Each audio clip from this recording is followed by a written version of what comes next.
karena kita percaya bahwa di balik angka dalam data negara ada nasib dan nyawa jutaan rakyat yang dipertaruhkan. Ini bukan soal deretan angka. Nah, oleh karena itu menurut saya kita kembali sedikit pada Undang-Undang 40 2004 yang mengamanatkan adanya kenapa kita bisa ada BPJS sekarang ini. Undang-undang tentang SJSN ada prinsipnya 7, Undang-Undang kegotong royongan, kemudian prinsip nirlaba, keterbukaan, kehati-hatian, akuntabilitas, portabilitas, dan kepesertaan wajib. Lalu kemudian lahirlah Undang-Undang BPJS 25 Oktober 2011. Saya dengan Ibu Putisari berjuang waktu itu di Komisi 9. Kami sama-sama dalam keadaan hamil. Disahkan di paripurna DPR pada tanggal 25 Oktober 2011 dengan Undang-Undang nomor 24 tahun 2011. Undang-undang ini lahir tidak dengan mudah, Bapak Ibu yang kami hormati. Undang-undang ini bertahun-tahun kami perjuangkan. Dan kemudian lahirlah PP nomor 75 tahun 2021 tentang pelaksanaan program PBI Jaminan Kesehatan dengan sasaran utamanya fakir miskin, masyarakat tidak mampu, kelompok rentan yang ditetapkan oleh pemerintah.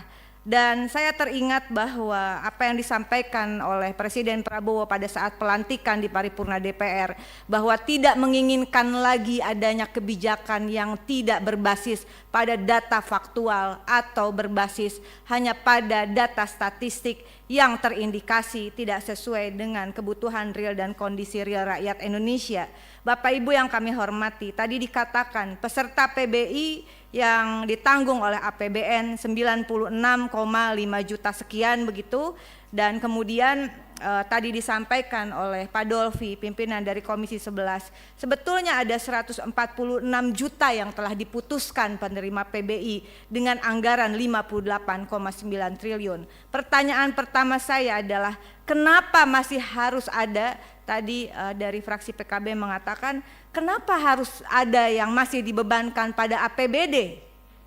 Pada APBD dengan total kepesertaan data tadi disampaikan per bulan Februari ada 47.392.788 orang masih dibebankan kepada APBD. Padahal di dalam APBN sudah diamanatkan 146 juta dan yang telah dialokasikan 96,515 juta. Artinya keseluruhan peserta PBI saat ini adalah 143.908.093 peserta. Dikalikan jumlah penduduk Februari saat ini, kalau di googling ini juga datanya belum pasti, tapi anggaplah benar 287,041161 jiwa. Artinya dengan prinsip yang tadi sasaran utama penerima bantuan iuran, dari 143,98 juta jiwa, artinya jumlah penduduk miskin Indonesia saat ini 50,31%. Bapak Menteri Keuangan, tentu ini bukan kondisi yang baik-baik saja.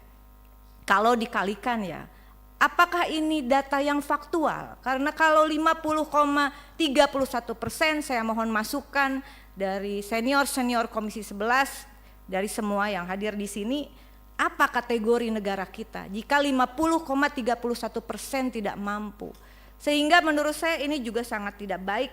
Bagaimana sebetulnya Presiden Prabowo berupaya agar anggaran itu turun langsung ke desa, agar pendataan itu sebetulnya harus dimulai dari desa. Oleh karena itu izin saya merekomendasikan. Pertama, saya sepakat reaktivasi peserta yang dinonaktifkan tadi segera, karena ini mohon izin pimpinan, mereka sangat, ini persoalan nyawa. Ada 120.472 orang kali 42.000 kali 3 bulan hanya 15,179 miliar, bukan uang kita. APBN bukan uang saya, bukan uang kita, uang rakyat. Saya kira cukup ini. Saya yakin Pak Purbaya juga akan mengatakan tadi cukup karena sudah dialokasikan, sebetulnya tinggal diturunkan. Yang kedua adalah benahi ekosistem data yang terintegrasi mulai dari desa dan kelurahan. Saya yakin bahwa anggaran tepat sasaran, jika data tepat sasaran, basis anggaran adalah data dasar negara begitu. Karena itu saya dalam hal ini mengapresiasi khususnya kepada Bapak Prof. Dasko yang menginisiasi adanya prolegnas prioritas 2026 tentang RUU 1 Data Indonesia yang diinisiasi oleh DPR RI khususnya Balik Republik Indonesia. Demikian pimpinan, sekali lagi mohon dukungannya kita untuk membenahi data negara karena kita percaya bahwa di balik angka dalam data negara ada nasib dan nyawa jutaan rakyat yang dipertaruhkan. Ini bukan soal deretan angka. Kita bekerja di sini, saya yakin pimpinan, bukan sekedar untuk menghitung secara teknis deretan angka, dataset dan sebagainya. Keberhasilan kita bukan apa yang ditayangkan dalam PowerPoint, tapi keberhasilan kita ketika kita sejalan dengan Presiden Prabowo bahwa anggaran itu harus berbasis pada data agar pembangunan programnya semua terukur, terarah dan tepat sasaran, termasuk bagi peserta penerima bantuan iuran. Terima kasih. Wallahul muwaffiq ila aqwamit thoriq. Wassalamualaikum warahmatullahi wabarakatuh.